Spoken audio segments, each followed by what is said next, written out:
É o WW voltando no intervalo e dando boa noite agora aos participantes agora do segmento que prossegue o programa. Hussein Kalut, pesquisador em Harvard, cientista político, obrigado pela participação aqui conosco. Lorival Santana, meu colega analista internacional, igualmente, obrigado. Vamos a um breve resumo do que a gente vai abordar. Dilma Rousseff, ela preside o Banco dos BRICS, deve se reunir com o presidente russo Vladimir Putin nesta quarta-feira em São Petersburgo. Confira. Dilma também deve se encontrar com governantes africanos que estarão na cidade para uma reunião de cúpula com Putin. Um dos objetivos é encontrar formas de ajudar a Rússia em relação às sanções do Ocidente. De acordo com fontes em Xangai, a ex-presidente do Brasil teria proposto emprestar dinheiro à Rússia, mas encontrou resistência da China, que teme que o banco também se torne alvo de sanções do Ocidente. Outro assunto que deve entrar em discussão é a saída da Rússia do acordo de grãos. A intenção de Putin é lidar com a insatisfação dos governos africanos com o fim do fornecimento do trigo aos países da África, que são os mais impactados com a suspensão do envio das cargas. O líder russo prometeu que, se necessário, supriria os países africanos com trigo de graça. Os africanos são mais propensos ao alinhamento com a Rússia. Além disso, a influência da China sobre a África também ajuda a explicar essa proximidade. No final de agosto está marcada a cúpula dos BRICS em Joanesburgo, na África do Sul. Putin cancelou a participação presencial e anunciou que o chanceler Sergei Lavrov será seu substituto. Também haverá alterações nos representantes chineses. Depois de um mês longe dos olhos do público, Pequim anunciou a saída do ministro das Relações Exteriores do país, Qin Gang, sem especificar o motivo. O cargo voltará às mãos de Wang Li, um dos principais diplomatas chineses. Sim, não é a primeira vez que, da perspectiva, sobretudo, da diplomacia brasileira, o novo Banco de Desenvolvimento, o Banco dos BRICS, é cotado como uma possível forma de ajudar Putin. Não deu certo. Os chineses não pareciam interessados em cair no radar, nos holofotes das sanções americanas contra o Putin, o que aconteceria caso o banco estivesse sob a suspeita de ajudá-lo a dar uma volta pelas sanções. Mudou alguma coisa? Fundamentalmente, eu acho que a China tem interesses difusos.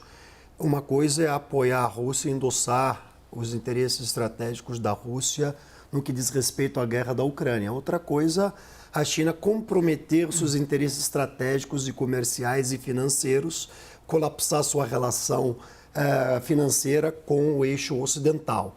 Nesse caso, não me parece que os interesses da China vão ao encontro daquilo que o Banco dos BRICS, sob a presidência da Dilma Rousseff, encontram eco. Me parece que a China tem outra estratégia, uma outra visão que não necessariamente convergente com a do banco nesse sentido. Em que esse encontro ajuda a pretensão do presidente Lula de ser levado a sério como intermediador na guerra da Ucrânia? Bem, o Itamaraty insiste que o Brasil não tem nada a ver com essa história, mas a Dilma Rousseff é uma ex-presidente do Brasil, indicada pelo atual presidente, né? Sucessora dele, eleita por ele, né? Feita por ele como candidata. Então, e é com esse peso que ela foi colocada por ele, inclusive, no Banco dos BRICS, retirando a pessoa que estava lá, né, o Troiro, que estava representando o Brasil, indicado pelo governo anterior. Então, nesse contexto, é impossível para o Brasil se desvincular dessa imagem. E num momento crítico não só para a Rússia, mas também para a China, no sentido de reconquistar a confiança da África, né, que está muito frustrada com a saída da Rússia do acordo dos grãos, porque os países africanos são muito dependentes do trigo ucraniano e russo. Então, o Brasil se meteu aí numa grande enrascada geopolítica e geoeconômica. Do ponto de vista agora, puxando para o aspecto mais abrangente, isso que o Lorival acabou de colocar na mesa. O acordo dos grãos mexe com o Brasil também. na medida em que ele, na reunião dos BRICS que nós vamos ter na África do Sul, nós vamos ter particularmente esse ponto levantado. Qual tem sido nossa posição? Eu acho que a Rússia decidiu sair do acordo dos grãos de forma unilateral, rompendo o entendimento, inclusive no entendimento de alguns países, entre os quais até países africanos, prejudicando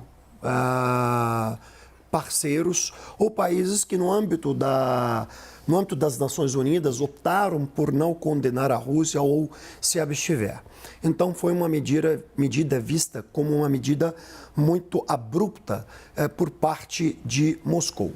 O Brasil tem uma postura, na minha opinião, ainda não muito refinada e não muito concreta a respeito disso, porque o Brasil deveria, nesse aspecto, ter uma maior clareza qual são as consequências para os nossos interesses. Agora, nós somos um supplier... Especificamente dos grãos. Especificamente dos grãos. Nós somos um supplier de commodities. Também nós exportamos grãos. O que nos interessa nesse aspecto? Aonde repousa o nosso interesse nacional em matéria de diplomacia comercial? Então, me parece que a postura brasileira, nesse aspecto em relação à guerra russo-ucraniana, ou à invasão da Ucrânia, melhor dizendo, me parece que o Brasil não consegue dimensionar seu interesse econômico com sua posição geopolítica. Então, me parece que há um conflito entre esses vetores. Lorival, se a gente considera a decisão russa de se retirar do acordo e o que Putin disse hoje, a gente claramente vê eles oferecendo aos africanos duas coisas, armas e comida. Ele consegue? Ele tem o Grupo Wagner, né? Foi por isso que ele não rompeu com o Grupo Wagner. E aí existem as duas vertentes desse interesse. Em primeiro lugar, essa projeção militar que a Rússia tem por meio desse braço mercenário e também econômica, porque o pagamento é feito pelos minérios, e minérios como ouro, principalmente ouro, mas também diamantes, podem ser muito interessantes para a Rússia neste momento de asfixia nas transações financeiras. E as ditaduras e semidemocracias africanas preferem lidar com a Rússia e com a China porque elas são mais complacentes com a repressão à população. Tem havido manifestações exatamente por causa da carestia causada pela Rússia, e aí os Estados Unidos criticam a repressão. Isso aconteceu em Uganda outro dia. Os Estados Unidos, e imediatamente o embaixador russo pulou na oportunidade e tuitou: isso aí, se isso não for intromissão nos assuntos internos da Uganda, eu não sei o que é. E o chanceler ugandês imediatamente: muito obrigado, embaixador russo e tal. Então tem toda aquela projeção chinesa, né, por meio da nova Rota da Seda, que distribui infraestrutura com corrupção e endividamento pesado, e essa projeção da Rússia por meio do Grupo Wagner. Então, é por isso que eu também falo de uma enrascada geopolítica em que o Brasil está entrando, porque esse é o arranjo que leva à atração da África em relação a essas duas autocracias, e o Brasil não comunga, né, de todas essas práticas, ou aparentemente não deveria. Fundamentalmente, o Brasil tinha uma opção muito mais fácil e muito mais consistente e muito mais, digamos assim, positivo para o país, para se reprojetar internacionalmente no pós-Bolsonaro, que é a questão da geopolítica do meio ambiente, geopolítica climática, né? Ou a paz climática, por assim dizer. E o Brasil, na verdade, na minha opinião, acabou caindo na armadilha de se meter na guerra da Ucrânia com o objetivo de se apresentar como proponente para a pacificação do conflito. Me parece que não houve uma compreensão muito clara naquilo que está se envolvendo e tentaram interpretar de que era o caminho mais fácil para reprojetar o Brasil como uma potência internacional de grande envergadura. E isso queimou, na minha opinião, um capital político importante na largada de um governo que poderia ter maximizado um capital muito importante. Então você tinha dois caminhos, optou-se, na verdade, pelo pior para capitalizar o interesse estratégico do Brasil no cenário internacional. Se tivesse optado por outro caminho, talvez estaremos numa posição muito mais vantajosa. Sem deixar de você tomar posições históricas tradicionais do Brasil em relação ao tema russo-ucraniano, mas não pular de cabeça como se pulou. Por último, Lourival, na linha do que o Hussein está levantando, há uma ênfase muito grande, um empenho muito grande da diplomacia brasileira no possível papel dos BRICS, nesses vários layers, nesses vários segmentos da comunidade internacional hoje. Que chance os BRICS têm realmente de cumprir o que a diplomacia brasileira espera que eles cumpram, ou seja, um bloco alternativo pelo Global South? A coesão dos BRICS foi totalmente fraturada, né, no episódio em que o presidente Cyril Ramaphosa, da África do Sul, decidiu não proteger o Putin e cumprir o Acordo de Roma, né, do qual a África do Sul é signatário, que prevê, então, que teria que cumprir o mandado de prisão sobre o Putin por crimes de guerra.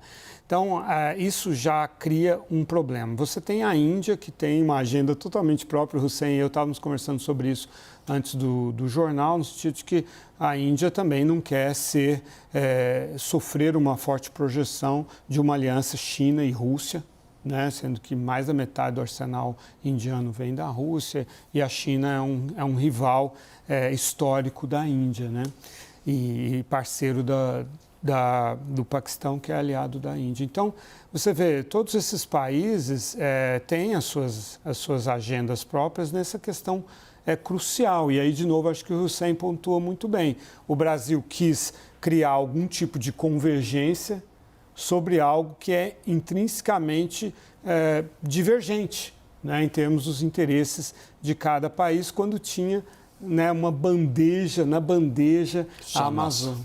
Só nossa, né? Incrível, difícil de entender realmente.